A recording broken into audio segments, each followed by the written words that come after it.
Di tengah spekulasi yang semakin liar atas kematian kepala rumah tangga ex Jampitsus, sejumlah petunjuk telah didalami oleh polisi. Namun sebab kematian Sutrimo masih penuh dengan misteri.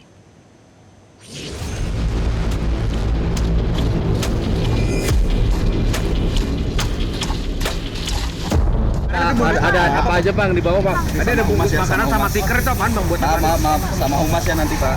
Oh, cuma tadi bungkus makanan itu Biar humas yang jelasin. Bang di dalam ditemuin racun juga Bang? Enggak. Masih terkait kegiatan. Lalu yang diamankan apa tuh Bang tadi Bang? Ini masih dalam tahap penyelidikan. Ya. Tunggu aja nanti biar Kabid Humas yang ini ya, atau pimpinan dari kami yang menjelaskan. 2 kali olah tempat kejadian perkara, sejumlah petunjuk telah dikantongi dari lokasi Sutrimo ditemukan di klinik estetika dan kecantikan Morden di Jakarta Selatan. Namun dari petunjuk itu, polisi belum dapat menyimpulkan penyebab kematian Sutrimo. Otopsi seharusnya menjadi salah satu cara untuk mengetahui sebab kematian Karumga ex Jampitsus Febri Adriansyah itu. Namun sayang, keluarga enggan menghendaki adanya otopsi. Mendalami kematian almarhum Sutrimo ya, karena penyebab kepastiannya saat ini belum dapat dipastikan. Kenapa demikian? Karena ada kesulitan pihak keluarga tidak mengizinkan untuk dilakukan otopsi ya. Otopsi itu kan sebetulnya daripada scientific crime investigation untuk melihat apakah memang kematian itu wajar ataukah ada penyebab lain menyebabkan yang bersangkutan meninggal dunia.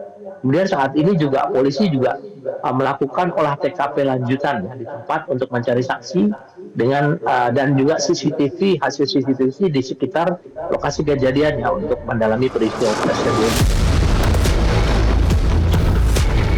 Sejumlah kejanggalan dan tanda tanya besar muncul atas kematian Sutrimo. Mulai dari Sutrimo yang ditemukan di klinik yang sudah tidak beroperasi sejak 2020 silam, hingga jenazah Sutrimo yang langsung dimakamkan. Tapi kejanggalan ini bukan alat bukti. Kejanggalan ini saja adalah untuk sesuatu yang harus dibuktikan dengan alat bukti. Jadi kita tidak bisa langsung berasumsi, nuduh, wah ini terkait dengan peristiwa ini, Boleh-boleh saja publik tidak salah berasumsi atau bercuriga, monggo. Dan itu dijadikan sebagai pemacu oleh penyelidik dan penyidik Polri untuk mengungkap. Ini tantangan. Harus dijawab secara forensik, harus dijawab secara kesaksian dan alat bukti yang lengkap dengan Itu punya siapa dan digunakan untuk apa, kegiatan apa. Nanti minta penyidik untuk jawab ya. Jadi Bapak tidak tahu Pak. Muncul spekulasi kematian Sutrimo diduga berkaitan dengan kasus korupsi dan TPPU ex Jampitsus Febri Adriansyah yang sedang ditangani Kejaksaan Agung.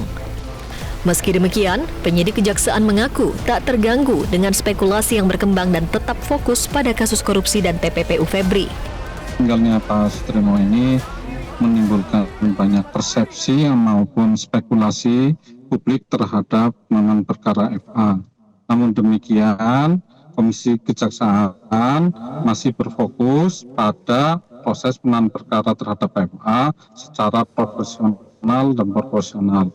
Sedangkan kaitannya kematiannya Pak Sutrimo ini masih di pihak kepolisian, masih tahap penyelidikan. Sutrimo sudah tenang di peristirahatan terakhirnya. Namun, sebab kematiannya masih menyisakan misteri. Apakah terjadi alami atau karena ia adalah sosok kunci yang diduga mengetahui korupsi dan TPPU Febri? Tim Liputan, Metro TV.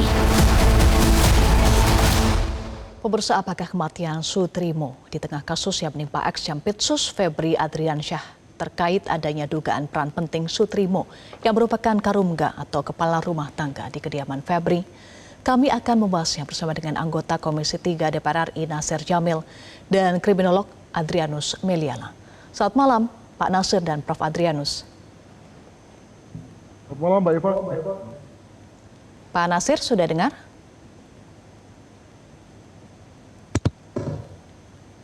Baik, kami masih menyapa kembali Pak Nasir dan Prof. Adrianus. Pak Nasir? Baik, kami mulai dulu dari Prof. Adrianus. Prof. Adrianus, 2 kali polisi melakukan olah TKP di sebuah klinik kecantikan yang sudah tidak beroperasi. Apakah artinya olah TKP sia-sia ketika pihak keluarga tidak mengizinkan dilakukannya otopsi? Saya kira polisi mencari dasar yang sekuat-kuatnya untuk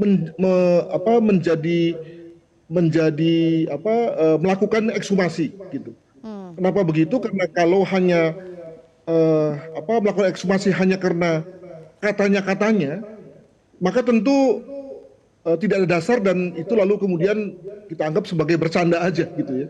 Nah, maka dengan mengumpulkan semacam bukti-bukti yang kita sebut sebagai circumstantial, artinya bukan bukti yang primer gitu ya, maka diharapkan lalu kemudian ada satu dasar yang kuat bagi polisi untuk melakukan kegiatan ekshumasi. Nah, saya berpendapat bahwa sebetulnya soal keluarga tidak mau dilakukan ekshumasi dan kemudian otopsi itu dapat dengan mudah itu disingkirkanlah begitu ya, tentu dengan baik-baik ya, dengan perintah kepolisian terkait dengan adanya dugaan tidak pidana, hal mana dianggap perlu untuk melakukan ekshumasi. Jadi saya kira karena kita semua adalah warga negara yang baik, kalau misalnya kepolisian sudah mengatakan akan melakukan tindakan itu, tentu ya kita harus ya, tapi tentu dengan cara-cara yang komunikasi yang baik ya. Jadi selama atau sebelum sampai pada keputusan seperti itu, saya kira ya Polri lebih berada pada posisi berhati-hati ditandai dengan melakukan olah TKP sampai 2 kali. Demikian, Mbak. Apa ukuran ada tidaknya tindak pidana dalam kasus ini, Prof. Adrianus? Ya ini kan semua masih duga-duga ya, karena yang paling bagus adalah langsung adakan otopsi untuk mengetahui sebab mati. Dan kalau sebab mati itu berasal dari luar tubuh, misalnya akibat dari adanya keracunan zat kimia atau keracunan makanan atau overdosis obat-obatan di mana sang korban tidak pernah menggunakannya, artinya menjadi satu yang kita sebut sebagai kematian yang tidak natural, maka lalu kemudian bisa diselidiki tentang siapa yang memberi obat-obat apa, kapan dikonsumsi dan seterusnya. Barulah kemudian kita tahu siapa pelakunya. Jadi dengan kata lain, jangan terlalu cepat juga bicara soal kaitannya atau pelakunya ya, karena tadi kalau kita memakai pendekatan forensik yang bersifat strict, maka tentu kita mulai dulu dengan apa penyebab mati dari orang tersebut dan kemudian dirunut ke belakang melihat pada yang kita sebut sebagai forensic trail atau jejak-jejak forensiknya. Demikian. Tapi sampai saat ini belum ada izin dari pihak keluarga, Prof. Adrianus. Bagaimana kemudian peluang dan kewenangan pihak kepolisian melakukan ekshumasi dan otopsi ketika tanpa izin dari pihak keluarga? Ya tadi saya katakan bahwa saya kira bukan soal yang besar soal izin itu, tapi dari kepolisian sendiri memang masih ragu kelihatannya untuk melanjutkan sampai ke tahap ekshumasi, gitu. Jadi jangan dibalik ya. Jadi jangan lalu kemudian polisi yang disalahkan kalau kemudian tidak melakukan kegiatan yang bersifat otopsi, tapi karena memang indikasi ke situ lemah ya. Semuanya masih berada pada apa yang saya katakan sebagai katanya. Satu contoh ya, kalau memang dalam hal ini ada indikasi mulutnya berbusa dan seterusnya sehingga lalu dianggap tidak wajar, lah kok kemudian dikebumikan sih?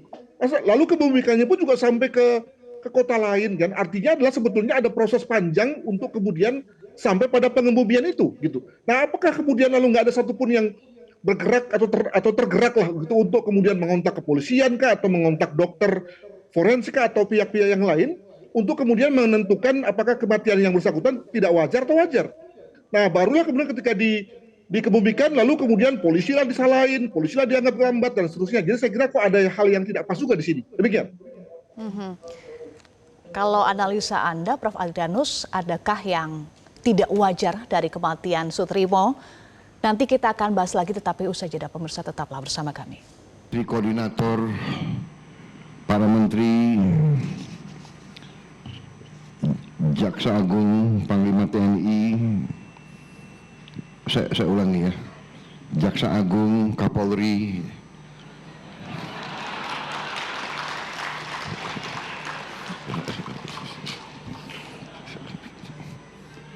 selalu berdekatan, baru Panglima TNI,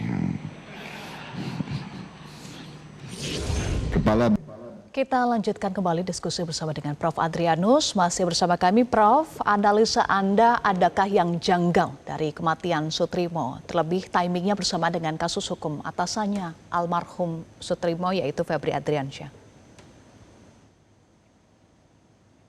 Ya, kalau dikaitkan juga dengan informasi lain bahwa yang bersangkutan itu menderita sakit, maka tentu ya dengan pengetahuan awam saya ada beberapa jenis penyakit yang kalau kemudian fatal ya, akut, lalu bisa menghasilkan busa di mulut ya. Kita bicara mengenai misalnya gangguan saraf, lalu kemudian serangan jantung, demikian juga soal kejang ya, epilepsi gitu. Itu kan semua menghasilkan tampilan, salah satunya adalah adanya busa di mulut gitu. Jadi dengan kata lain, selalu ada kemungkinan sebetulnya bukan itu tidak wajar, tetapi karena memang akibat dari serangan dari penyakitnya ya, dari yang bersangkutan. Demikian. Untuk membuktikan jika betul karena sakit atau mendapatkan kesimpulan terkait dengan penyebab kematian, apakah hanya bisa lewat ekshumasi, otopsi atau lapor, atau apa hingga sampai pada kesimpulan terkait dengan penyebab kematian dari almarhum Sutrimo, Prof. Adrianus? Ya tentu yang paling ideal, akurat dan presisi adalah otopsi ya. Nah, tetapi kalau kemudian itu belum dilakukan ya tentu karena ada pertimbangan. Jadi saya kira kita bertanya saja kepada kepolisian tentang apa pertimbangan tersebut, sehingga sudah seminggu lebih ya otopsi, ekshumasi belum bisa dilakukan juga. Saya kira cuma satu kok penyebabnya, karena tadi kepolisian belum yakin ya bahwa memang ada satu ground, satu dasar kuat untuk itu. Jadi kalau kita kaitkan dengan bahwa ekshumasi, otopsi adalah satu tindakan hukum, maka tentu perlu ada dasar kuat kan, ada kecurigaan ya bahwa ada satu tindak pidana. Nah, kalau tidak ada kecurigaan dan hanya karena rame-rame di media sosial, ya tentu nanti polisi juga yang akan diketawain ya. Apalagi kalau kita kaitkan dengan bahwa setiap kali turun surat perintah untuk mengadakan otopsi itu lalu kemudian juga ada implikasi finansialnya, implikasi pengerahan sumber daya manusianya gitu ya. Nah, kalau kemudian lalu tidak ada satu sebab yang ada kuat, maka tentu akan dipertanyakan langkah kepolisian tersebut. Demikian, Mbak. Untuk bisa sampai pada dasar yang kuat, kepolisian yakin, sampai ke titik itu apa pertimbangan dari pihak kepolisian untuk bisa melakukan langkah-langkah tersebut sampai ke lapor? Wah, ini saya kira saya di luar konteks saya ya, karena tadi kalau kita lihat dari sudah dilakukan 2 kali TKP ya, dan saya juga menduga bahwa tentu tidak hanya di TKP saja polisi melakukan pemeriksaan, mungkin juga ke rumah atau kamar kerja atau kamar tidur almarhum ya, mungkin dicari obat kah, dicari makanan, bekas makanan kah, dan seterusnya. Maka tentu sudah cukup banyak sebetulnya data yang diambil oleh polisi. Saya juga mendengar bahwa sudah ada beberapa hal yang diambil oleh polisi untuk kemudian diperiksa. Nah, tapi kalau kemudian lalu sampai hari ini belum ada keputusan, itu saya kira ya terserah kepolisian, dan juga saya berharap bahwa kalau nanti misalnya akhirnya jadi diadakan ekshumasi dan otopsi, itu bukan karena desakan masyarakat, bukan karena sekedar ingin menuruti keinginan publik ya, tapi memang karena ada dasar kuat, bahwa memang telah terjadi satu kematian yang tidak wajar pada yang bersangkutan. Sekali lagi bukan karena desakan dari masyarakat yang lalu kemudian berpikir macam-macam tentang korban. Demikian. Baik, harus ada dasar kuat yang itu adalah menjadi pertimbangan dari pihak kepolisian nantinya. Ya, terima kasih Adrianus, tetapi sekali lagi terima kasih Prof sudah bergabung bersama kami. Jelajahi cara baru mendapatkan informasi. Download Metro TV Extend sekarang.